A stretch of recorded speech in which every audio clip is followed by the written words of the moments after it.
Welcome to Return to Athens. News on Asia's football qualifiers, and will distance sensation Paula Radcliffe run another marathon before Athens? Because I said I'd missed a lot of racing, I'd come out and I wanted to get some races in. I felt maybe I wasn't sure that I wanted to do another marathon between now and next year, but half marathons are a great way to race more, to learn more about the people that you're racing and to have fun racing without taking so much out of your body. So the Great North Run is a great event, it's a great field, and I can race against those girls and learn more about them. One of her biggest rivals in Athens will be Naoki Takahashi. I think Takahashi's a very strong athlete. She's defending champion, so that gives her a little bit extra fuel as well. And not only her, but a lot of others in Japan as well are also coming through strong every year, and they're definitely a big marathon nation, so a big threat. Radcliffe is also interested in testing herself in Japan, where road running has great prominence.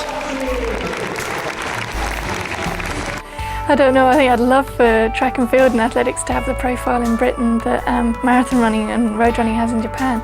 That would be amazing, and I think that would really help to turn around, in a way, the amount of youngsters we have coming into the sport, because I think that's what we need to do. We need to attract more youngsters to take up athletics, to come through and to have more stars and more medal hopefuls when we get to championships, and so we do need to raise the profile. So yes, in one respect I would love that, but in another respect the fame side of things isn't something that really interests me. It's just trying to run as fast and to win the races, and the rest can be nice but can be a hassle and kind of comes with it.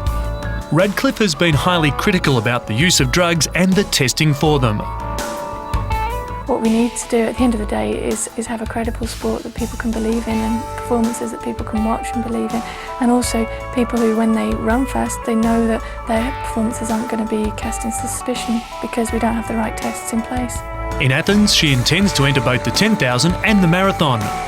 I think at the moment it's leaning a little bit more towards the marathon and the Olympics, but I'm leaving my options open. I'm hoping to ask to get selected in both events so that I can make that decision a lot later, and really the training isn't that different for the two events, so it's just seeing what shape I'm in and which I feel is the best one to do at the time. Moreover, does Paula still hold the passion required to compete in an elite marathon? I think every time I go out and race, it's a goal to try and run faster than I have done before. Realistically, if my next marathon is in Athens, obviously that's not exactly ideal conditions to talk about breaking world records. That's we're talking about winning the race. So it would be post that. But I think it's just, you just see what sort of shape you're in. You get yourself into the best shape that you can, and I don't try to think in terms of how much beating it by or trying to beat it. I just try to think in terms of going out and trying to run the best that I can on that day, and if I'm in the shape to do it and the conditions are conducive, then things happen. With that sort of commitment, it'll be hard to see anyone else atop the marathon dais.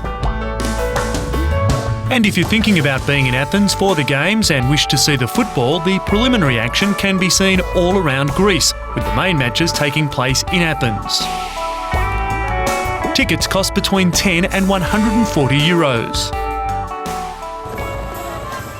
Finally, an update on football, and in the Asian division, Singapore has easily accounted for Taiwan in the return leg of their Olympic qualifying match. Having lost the first leg in Taipei 2-1, Singapore needed the early goal, and it was all downhill from there, with the visitors allowing the Singaporeans a goal fest, winning 4-1. Singapore will play Saudi Arabia in a two-leg tie in the final phase of the 12-team Asian qualifying competition, with the top three sides going through to the Games. So remember to keep watching Return to Athens as we bring you the latest in the behind-the-scenes news and views in the lead-up to Athens 2004.